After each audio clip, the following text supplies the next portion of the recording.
Hi there, and welcome to today's episode. Today we have Luke Newman, who is the founder and director for Men to Talk, a men's peer support group founded in 2019. They offer in-person, virtual working and fishing meetings.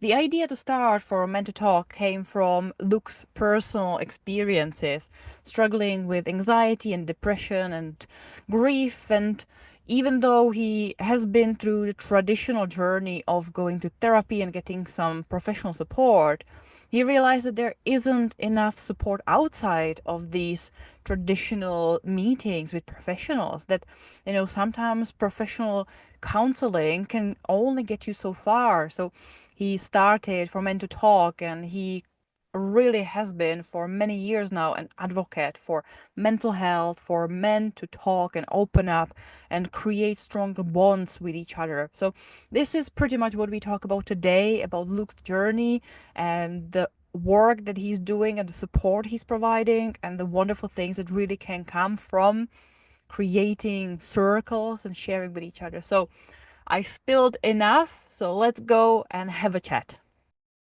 Before we start our conversation, here's your reminder. We have a newsletter. The link is in the description below. Please do sign up. We only send out twice a month, so you don't get bombarded.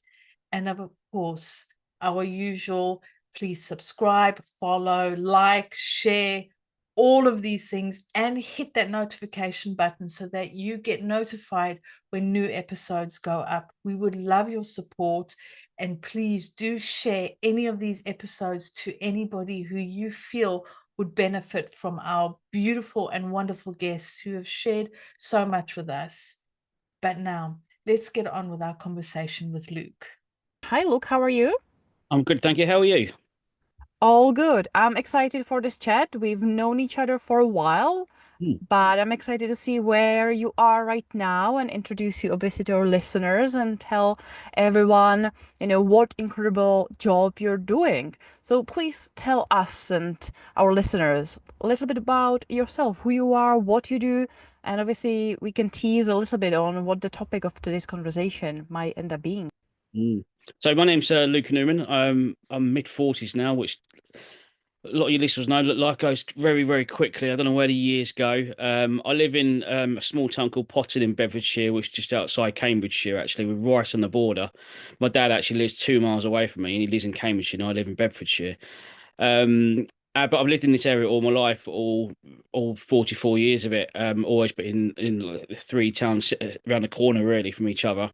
But I'm also now the founder and director of a men's peer support company called For Men to Talk, which is a chance for men who are suffering with a mental health illness, such as anxiety, grief, and depression.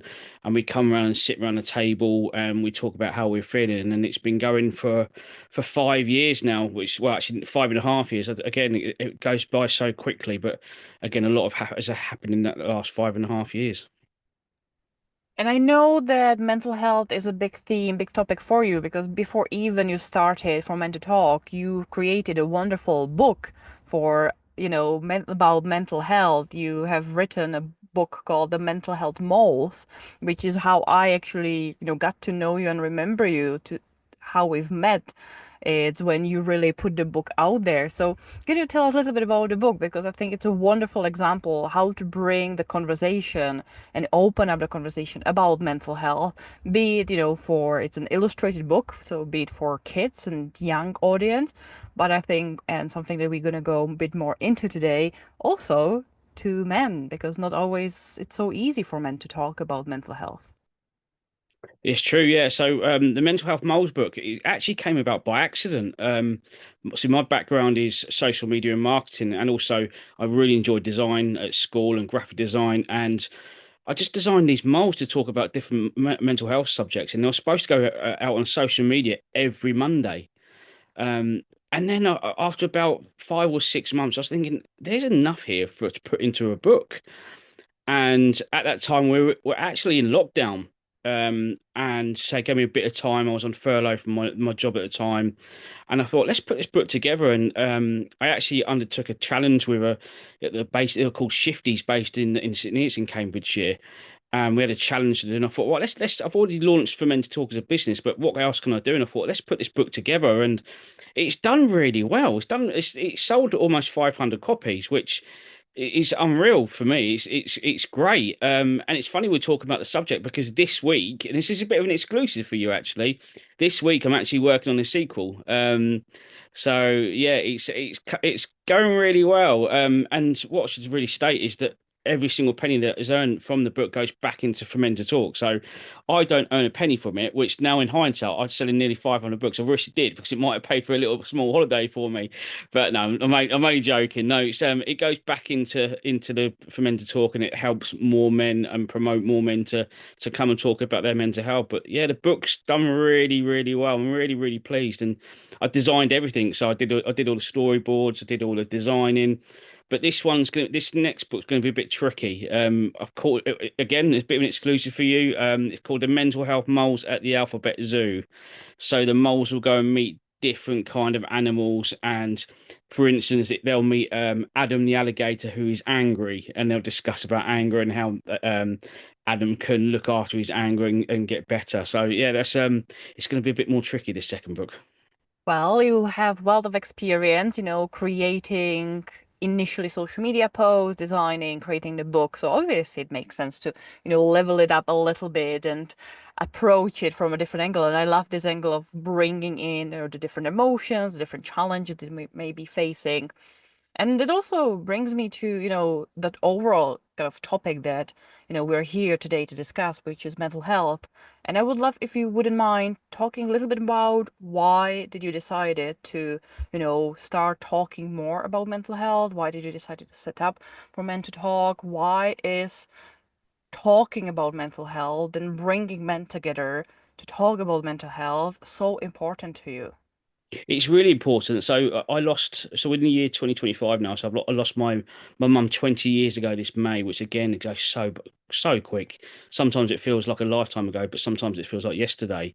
So I lost my mum 20 years ago, and I lost my sister 10 years ago, both to cancer. So my sister was breast cancer, my mum was ovarian cancer.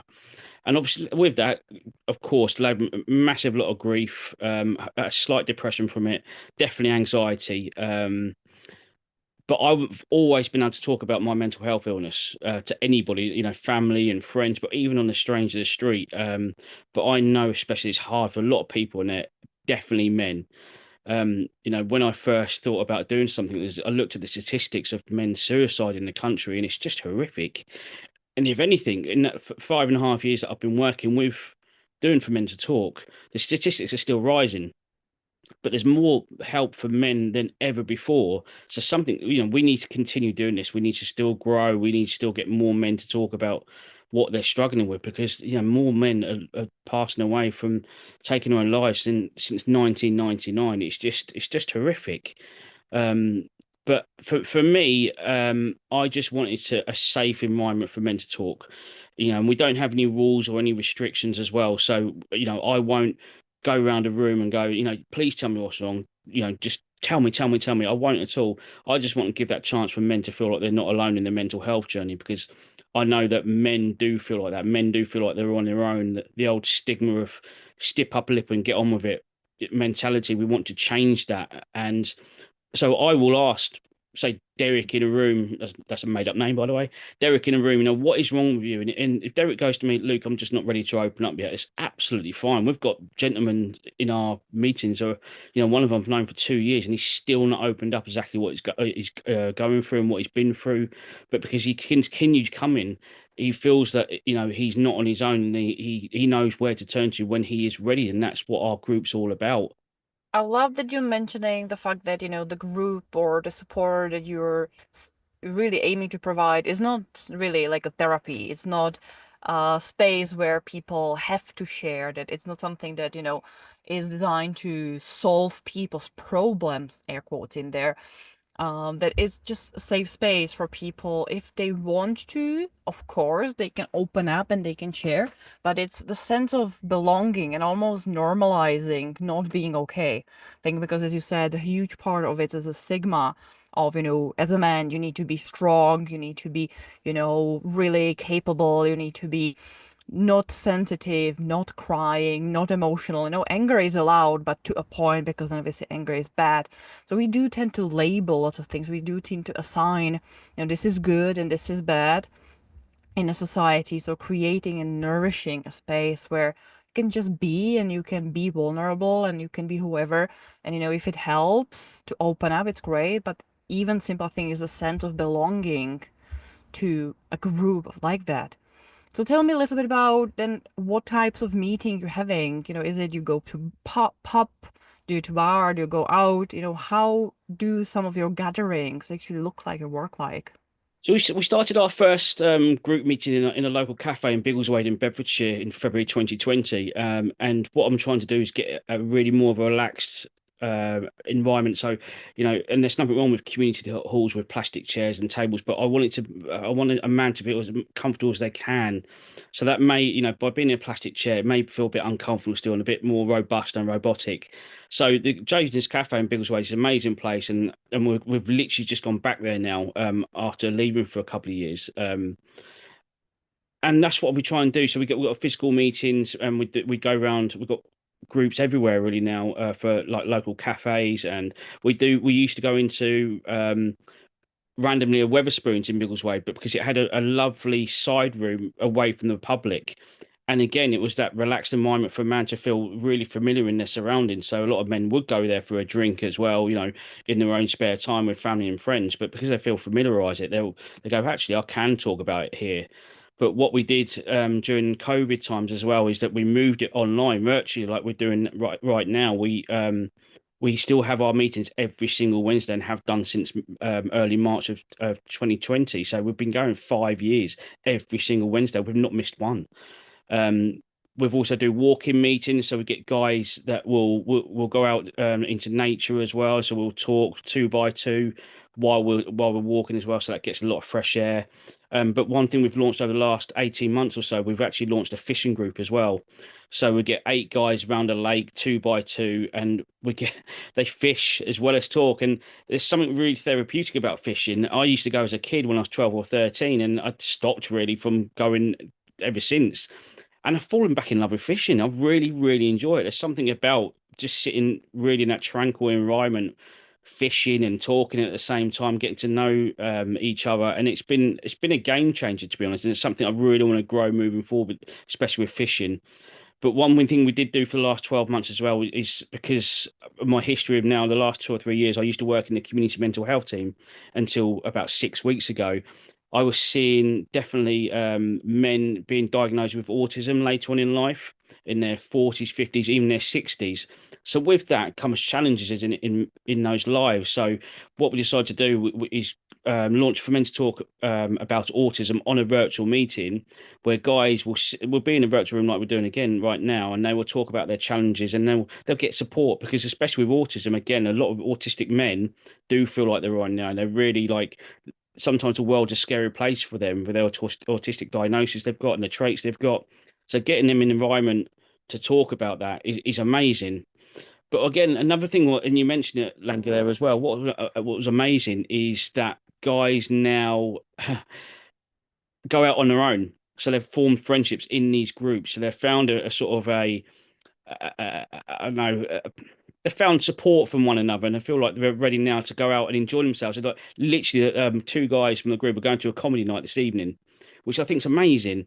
One of the first groups we ever did in February 2020, 2 guys met there, quite elderly gentlemen, and they got talking to each other, realised they had something in common where they both lost their partners. And I heard back a month later when they came back to the next meetings is that they've been going out for coffees and they've been taking grandkids out to the park together and meeting each other. And that's what our group's all about.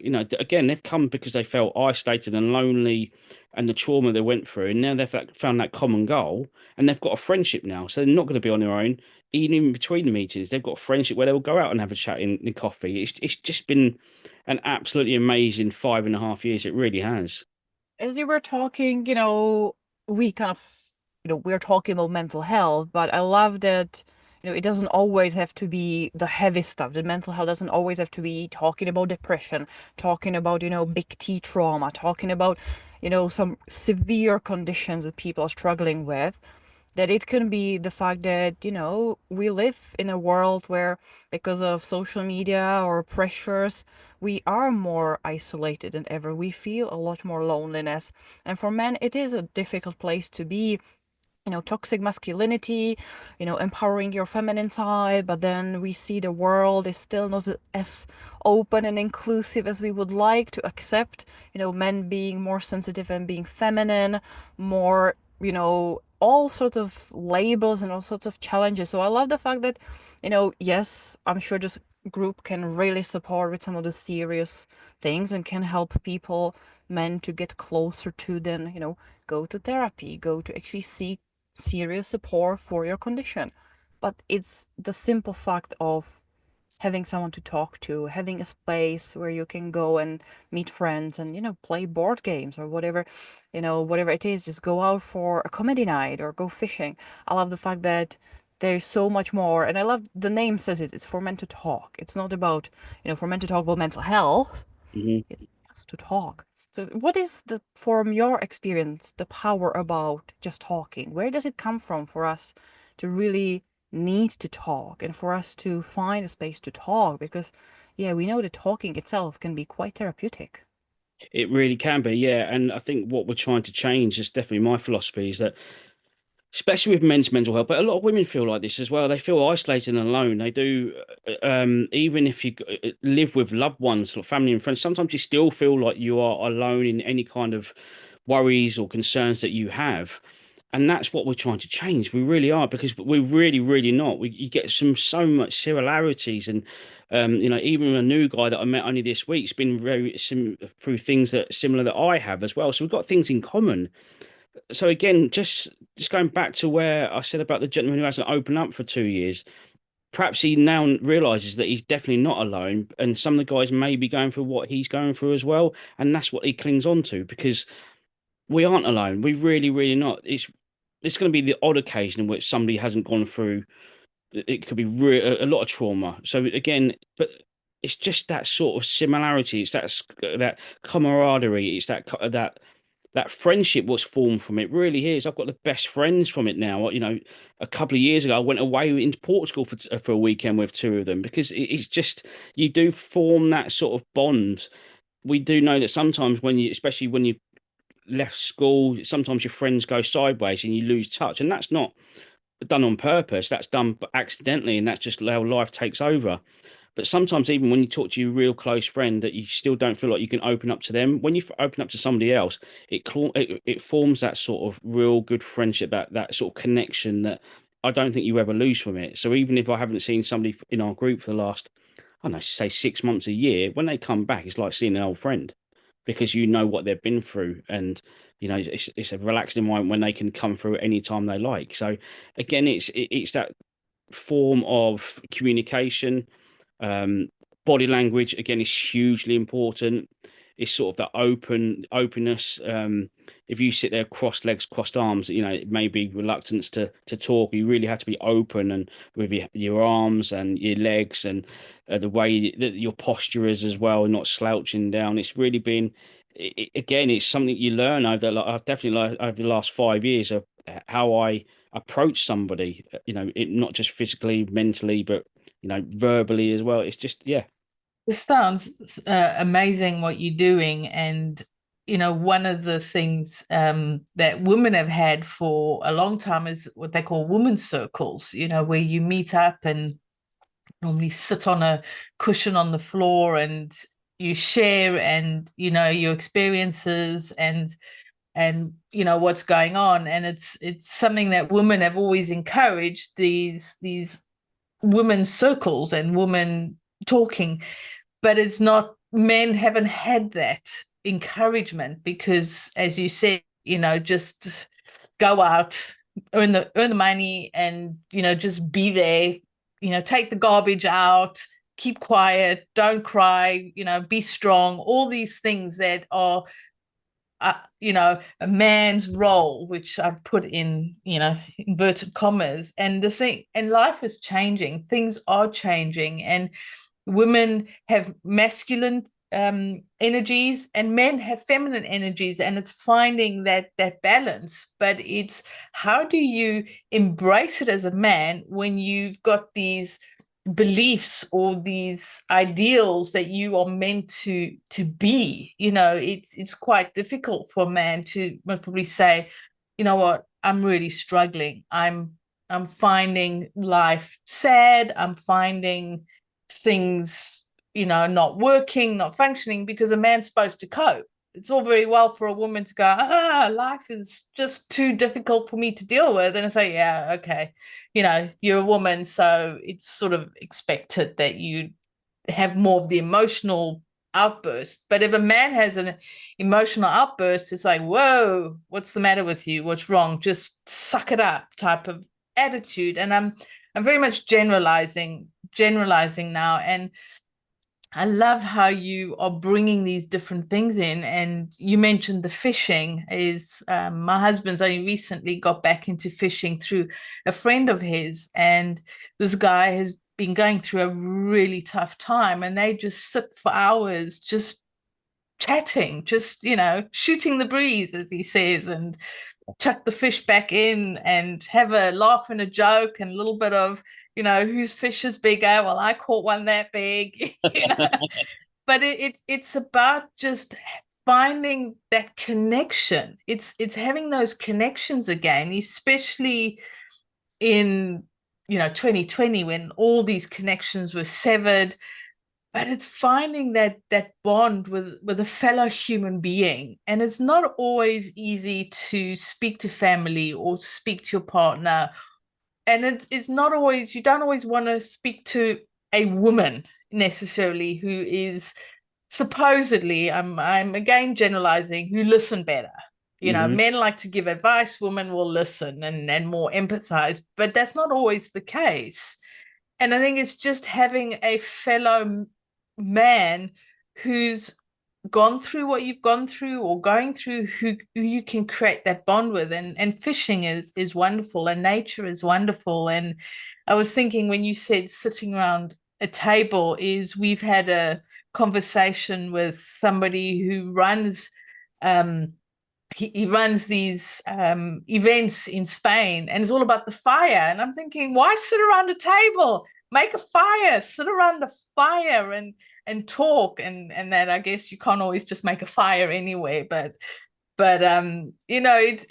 it's about reconnecting with a fellow human being, reconnecting with somebody to just be there. And like you said, it's not about talking about your problems. It could just be shooting the breeze over, seeing who's caught the bigger fish, and just talking about whatever pops into your head. It's not always about the deep, dark emotions that are there, but just that connection, that building that connection. And I think that there needs to be more and more, I'm going to say, men's circles as opposed to women's circles. But women have had this for centuries almost, whereas in the old days, men would go out hunting, gathering together. I think that would be when they bonded, or men would go to war together, or men would go and, save the damsel in distress together. If you think of King Arthur and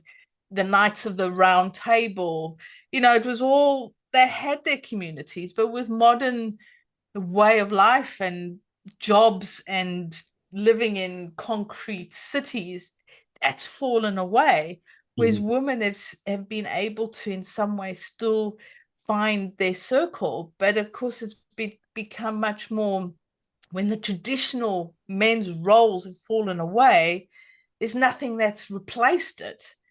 And with all this equal rights and it's almost diminished a man, whereas I'll use this as a very random, weird example, but opening a door used to be a man's thing. You open the door for a woman, but a lot of women get offended by that. But men are shown or taught by their fathers, you open a door for a woman. I still do. If somebody opens a door for me, quite frankly, it saves me the effort, and I love it. But a lot of women will take offense and say, no, I can open my own door. You know, do you think I'm weak? So even little roles like that can just help a person feel human. It's a kindness. It's not whether you're stronger, whether you're a man or woman, doesn't matter. It's a kindness when you open a door for somebody. I'm quite happy to open a door for somebody as well. And I have opened doors for men. But I think is that when men are fulfilling their role, I'm going to just use that, a lot of women will most probably attack them for it because it's seen as you taking away my woman's rights or whatever it is. And I am very much generalizing. I know there are some women out there who do love having their door open for them, but I'm just trying to I'm generalizing very much, but also just trying to give an example. And I think with losing these roles is there's not been anything to replace it. So what does a man do? You know, where do they go? How do they cope with their traditional roles are being taken away? But what's my new role? What's the new way of moving forward? Am I on the right track? You've been spot on with every single thing you've just said. Honestly, I couldn't agree more. I think it started to change I would say that mid to late 90s, with technology, the way that it keeps going from strength to strength. A lot of robotics are now replacing men in that traditional works that they used to be in all those years ago. Um, the internet is a game changer. You can find everything on the internet now. Obviously, with the smartphones now, everything's available on your mobile. I also think television has got a lot of scaremongering there now. The fact that I remember when I was a child in the 80s that you'd find out breaking news reports, quite urgent ones, by all the TV stopping and say, we're stopping this broadcast for an important message. Now you get that message straight on your mobile phone. Even in my watch that I've got on here, I get it straight away. And it can be quite scary. So the way that life has really gone really quite quickly into technology now, I think you're right. That a lot of the men's roles have been replaced, but also moved on. One thing I still do, and I agree. I still open doors for women, and if they don't like it, I'll apologise for them. But that's not my intention. One thing I also do as well, I will never walk behind a woman on her own. So I will always walk around them, not to scare them. But then going back to what you said, Natalie, about the men back in the war, but also when the war finished and they went mining, what men would do, they would come home, and the female traditional role was a family. You know, they'd take the kids to school, they'd have dinner on the table ready for the man when they get home. The men would eat their dinner, and honestly, they'd go to the working men's club and have a few beers, come home, go back to work, and it was almost that sort of the same thing, day in, day out. That's completely changed. You know, a lot of the working men clubs are gone. There's only the rare one now. The pubs are closing down. The men's roles, like you said, are changing. So, you know, we do know that the construction industry is very similar to mining, so that's still problematic. I say that it's actually the biggest industry in the country for the rates of men's suicide. Slowly after the farming industry. So that's sort of the industry that's been going for many, many generations, and that will continue to do. But the other generations, the other industries that are changing, you're right. The men's roles are completely different now, and that's where men now have that philosophy where actually I need to change the way that I am, but I don't know how to change the ways. And again, that's a kind of mental health illness as well. We see a lot of the age range of men's suicide is between the ages of 41 and 54. And the reason why that is, and I don't use the term midlife crisis, I call it midlife evaluation. So a lot of men will, you know, it's halfway through their working life, they'll go, well, is this the career I want to be in? Is this the relationship I want to be in? So they have all those worries on top of each other. And that's where they need to find an avenue of where they can talk. And that's, again, the likes of myself at Fermented Talk, but we know that Andy's man clubs are up and down the country doing some amazing work. But again, it goes back to that there still needs to be a lot more of that because, again, going back to what I said at the start of this, men's suicide rates is the highest it's been for 25, 26 years now. So it needs to have more and more of this, and also to work out why these men are taking their own lives. What is the reasons behind this? We know even in the last couple of weeks with the changes in disability now and PIP moving forward, the financial crisis we're currently in, this is all a big factor, and it all is like different kind of worries that you have. All those comes into one big ball at the end of it, and that's the kind of big ball that men have in their head that go, "Oh, I don't know how to deal with all the things that's going on with me." So a lot of things in this country needs to change to improve mental health illness, not just for men but also for women as well.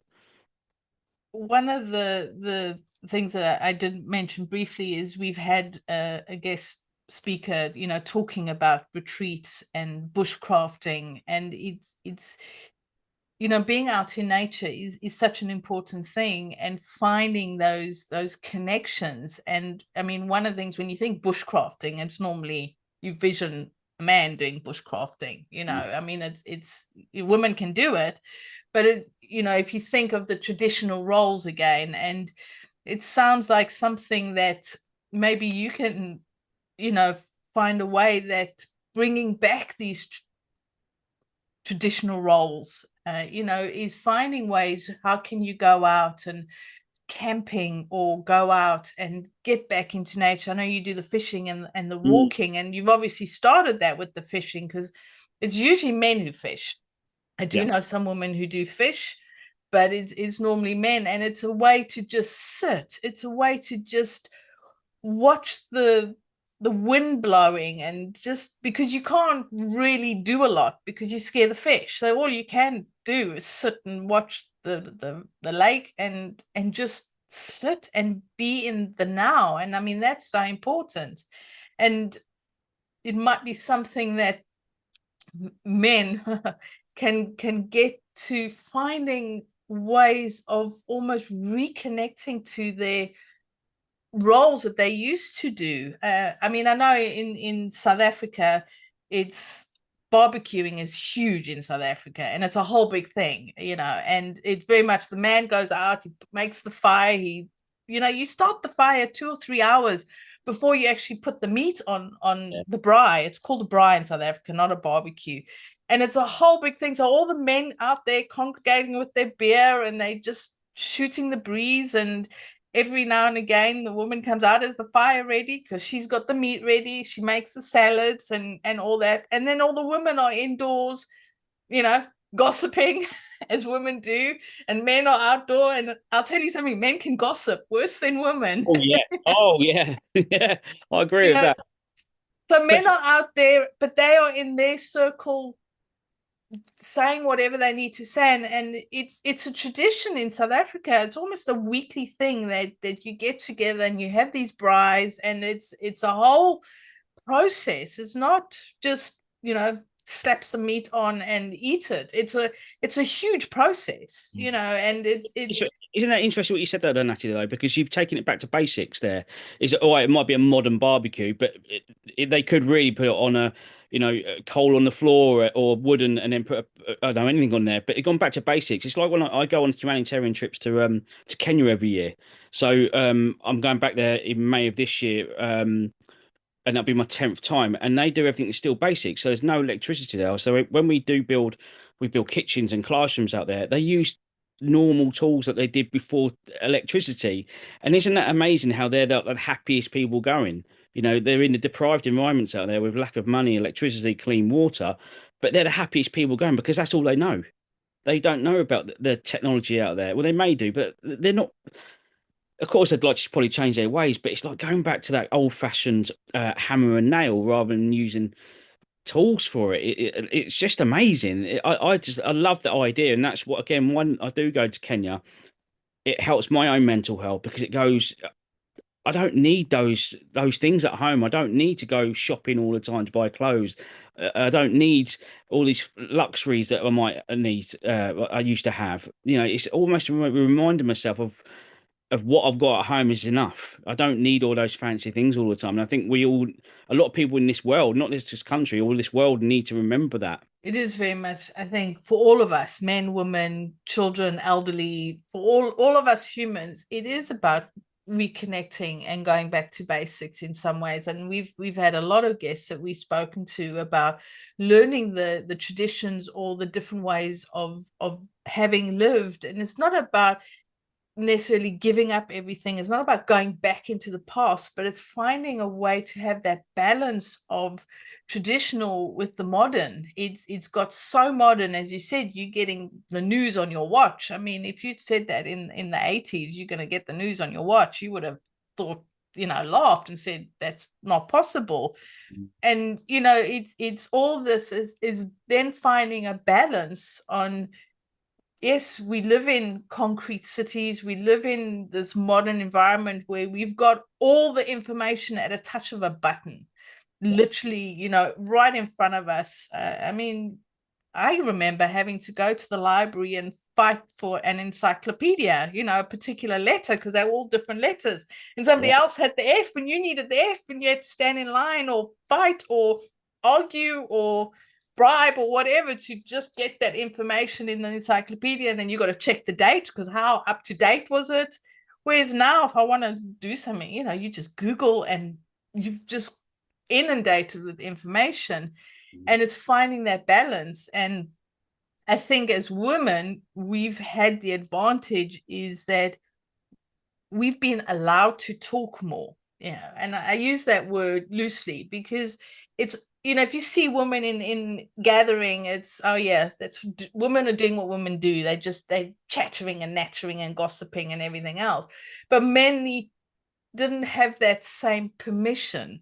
Mm-hmm. And I think now it's finding that balance, it's finding a way to bring in the traditional hunting and gathering, which men used to do, but how can you do it now in a modern world without having to give up everything? It's not about moving out of the cities and living in a log cabin somewhere. I know it sounds appealing to some people, but not everybody wants to live like that. They probably want their job or like IT and the modern, but how can we bring that in so that it's okay for a man to say, you know what, I'm really struggling at the moment. I'm finding life difficult.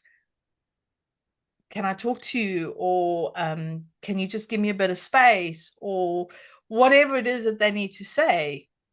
Men are not allowed to do that, especially in a workplace or in an environment. And sometimes even families won't allow it. Mm-hmm. I hate to say this, but my brother is bringing up my nephew to be a traditional man. Boys don't cry, be strong, you're the man. And I'm like, he's 5 years old. No, allow him to cry. He's a child, first of all. Second of all, you can't bring these old beliefs in without something to balance it out. And I think it's what you're doing is helping men to find that balance and doing it in a way that works. So it might not be a traditional men's club, but it's a coffee shop. And coffee shops normally have more comfortable seats than, as you said, community centers that have these hard plastic chairs. I mean, nobody can open up in a hard plastic chair. They're uncomfortable. So it's finding that the way you're doing the fishing and the walking and finding those new ways of giving men that permission to, you know what, you are allowed to feel your emotions. You are allowed to have a bad day. You are allowed to feel grief, to just need some space or just need that place that go be a man with other men type of thing. So it's really wonderful what you're doing and what you are creating, and hopefully we're getting that out to our listeners that there is somewhere that you can go. So go have a men's circle. It's not all about women's circle, but have a men's circle and sit around a fire and slap some marshmallows on a stick and or meat on it. Well, that's all about giving ideas. I think it's a great idea, and I'm now picturing where we could actually do this.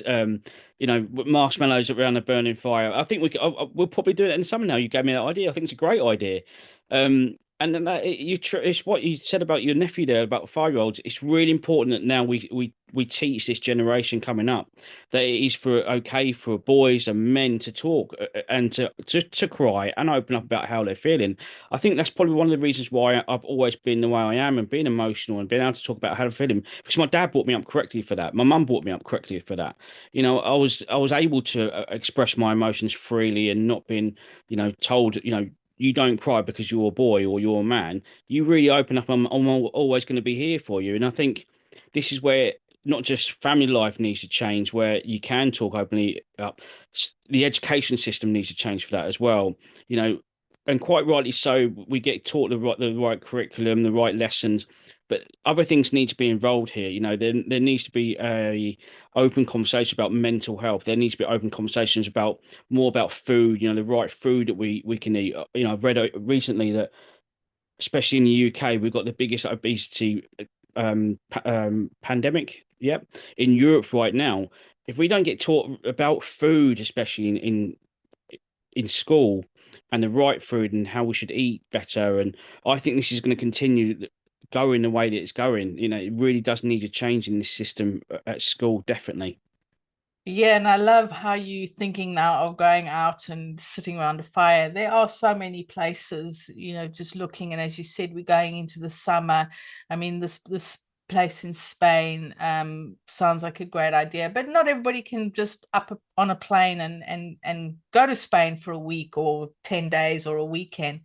But finding these camping spots and just going out, and fire is magical. I love sitting around a fire. It seems to allow you to open up more. But again, it's not just about opening up, but it's about finding that balance, finding that way to be. And as you said, it is about bringing in teaching boys who are growing up, teaching families, re-educating teachers in the schools, and bringing that in and saying, you can't expect men to be like they were in the 40s and 50s and yet not allow them to have that places that they had in the 40s and 50s. And you just got to look at the statistics to see that there is something wrong with the system.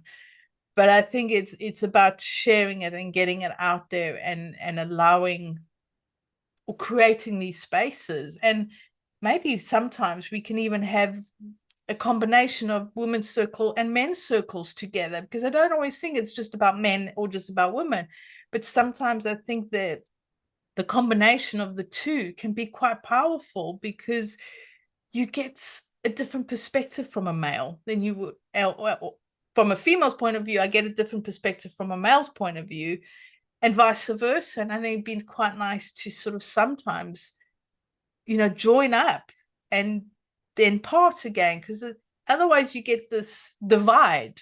Hmm. It's only men, only women, and I think sometimes it can be really beneficial to be with both, because you get the different energies. So yeah, it sounds amazing what you're doing and what you are creating, and your book sounds really exciting and worth sharing, especially like you said, it's moles. I mean, kids can enjoy it, young adults can enjoy it. So it's I think it's so powerful, the message that you are giving out and sharing. And yeah, men do need to talk. I do. Thank you very much. Yeah, I agree that the book was really again come really accidentally, and it's been really such a positive step for me. And again, it's a conversation piece as well. So if I do hold stalls here to promote for men to talk, I have the books there as well, and you can get talking about the moles, but but by that you then talk about mental health, and I think that's been great. I also wanted to touch a little bit more on what you were talking about with your work in Kenya, in Africa. I know that you've been doing it for such a long time. I want to make sure that you have space to tell people about this work. But for me, that also goes to one of the another possible challenges and reasons for the struggles, and that it's the sense of purpose.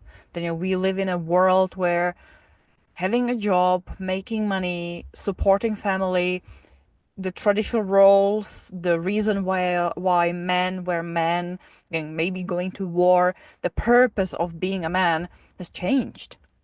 And finding things outside and beyond the traditional family roles, traditional work roles that really keep you excited, and having hobbies. I think part of it is, we are living in a rough world where there's a lot of pressure to work. We don't have as much time for fun and, other activities, be it out in nature or doing something communally, or having some sort of a sense of purpose of accomplishing something other than making money. So I would love to know, where did you start with the charitable work that you do? Why do you do that? Why you think it's, important? Obviously, giving and supporting and helping is important. But is there something about this purpose in it for you that also is helping with your mental health? I enjoy doing it. I love the term giving back, and I think that's what I do there. I've always been fascinated with like the likes of Comic Relief, which is only coming up again this Friday afternoon. It's just the idea of helping people who've literally got nothing. I think one of the reasons why I feel so I've had a very good childhood was because I was loved. I was felt warmth. I was given education. I was given food on the table. I had parents that loved me, and my dad worked full time and my mum worked part time, but I never went without.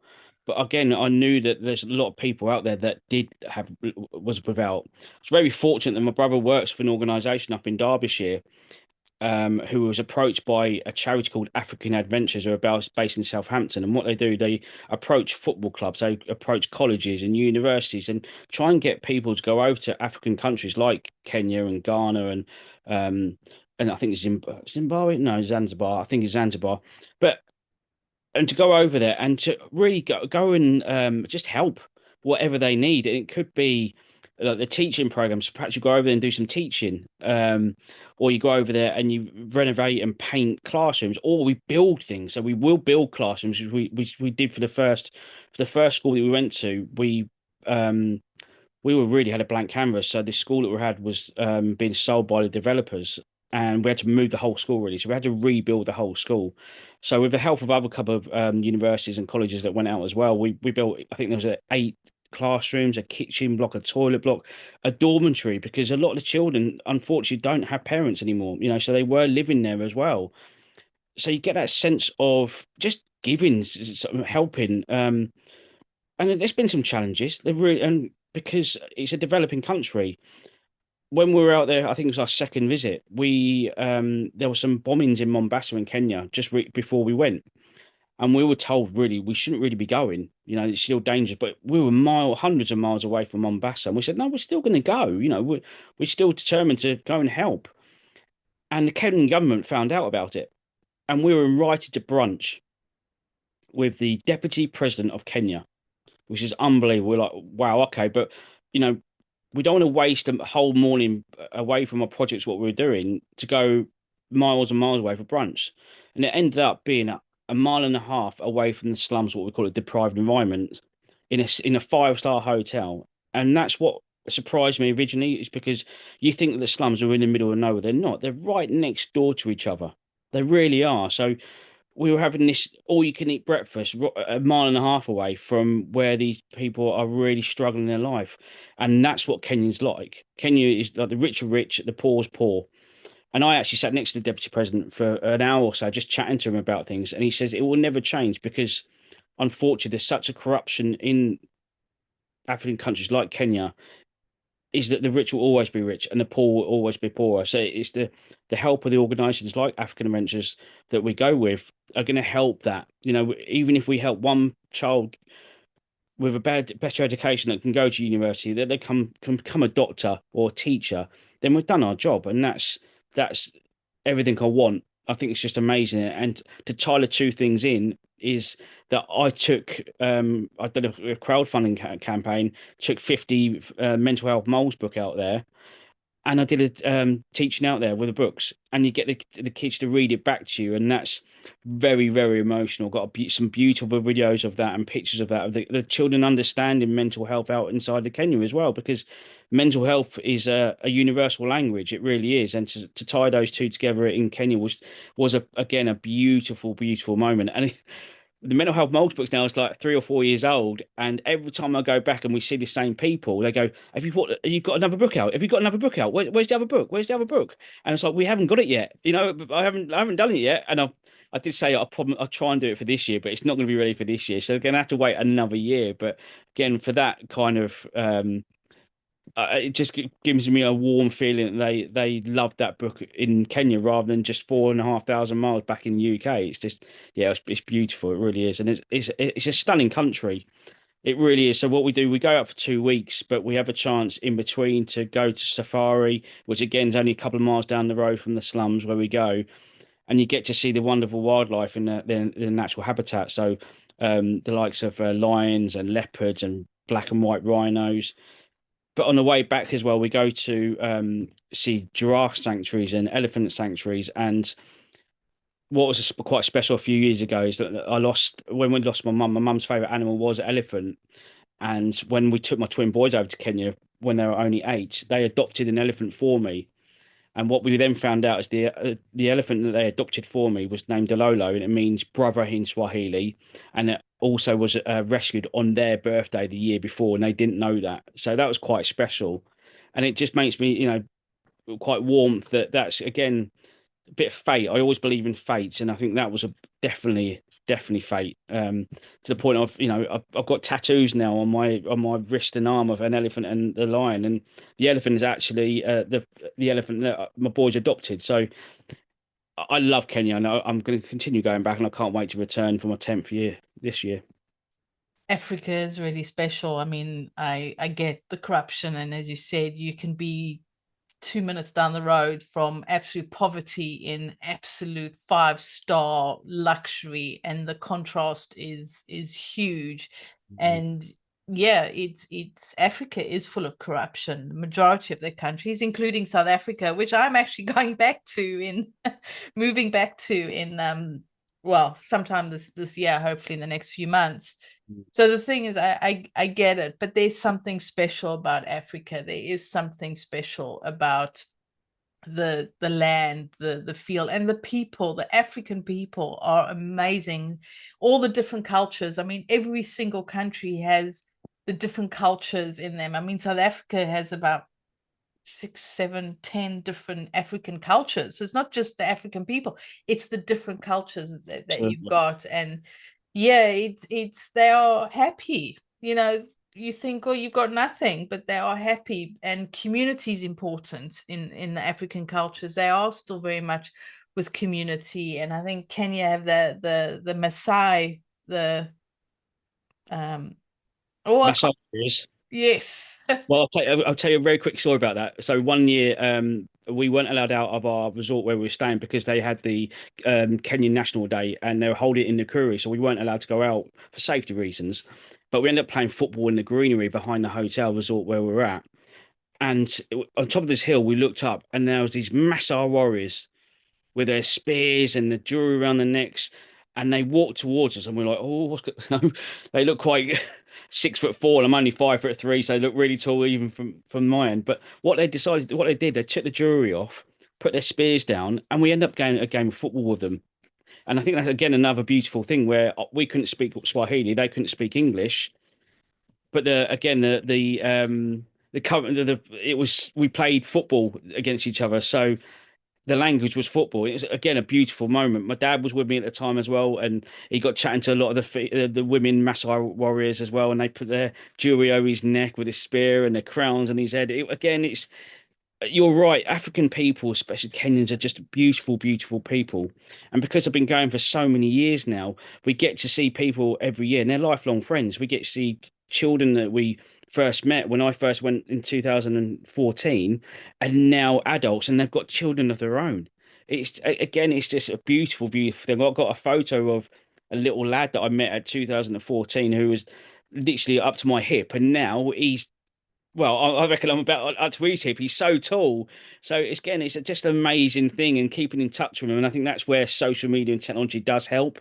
The fact that you can stay in touch with these people, and that's what we do. We speak to each other, we go FaceTime each other, but then you get to see them once a year. And again, that's the Kenyan way. It's just a beautiful, beautiful country. And again, I recommend to anybody to go over to these countries because I think a lot of people think, oh, it's not going to be a really nice place. It could be, and some places aren't, but there's some stunning, stunning places in Kenya. The safari we got on in Nairobi is amazing as well. I love it. I would highly recommend anyone doing it.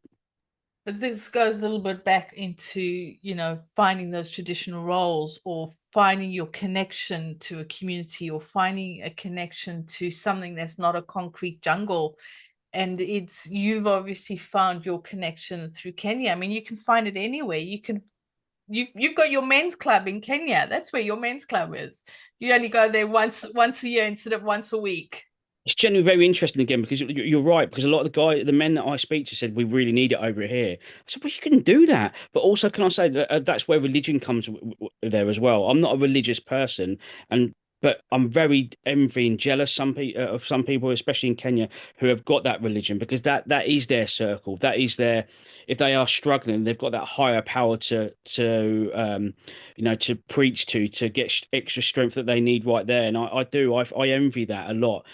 I love their passion for their religion. We see the children, the adults with ripped clothing during the week, but on a Sunday morning, they are immaculate. So they'll have their dresses, they'll have their suits on, and go to church for 2 or 3 hours, sing, and then get that strength that they need to get through that following week. And that's their circle, which I think is amazing. But a lot of the men that I do speak to say that they do need their own men's group to talk about their mental health. And I said, well, that's what you need to do, but I think they're not ready for that yet. I think that's where the next generation will come through. Hopefully, will do that because they're still having that stigma with men's mental health over in that country in the age of 40 and 50.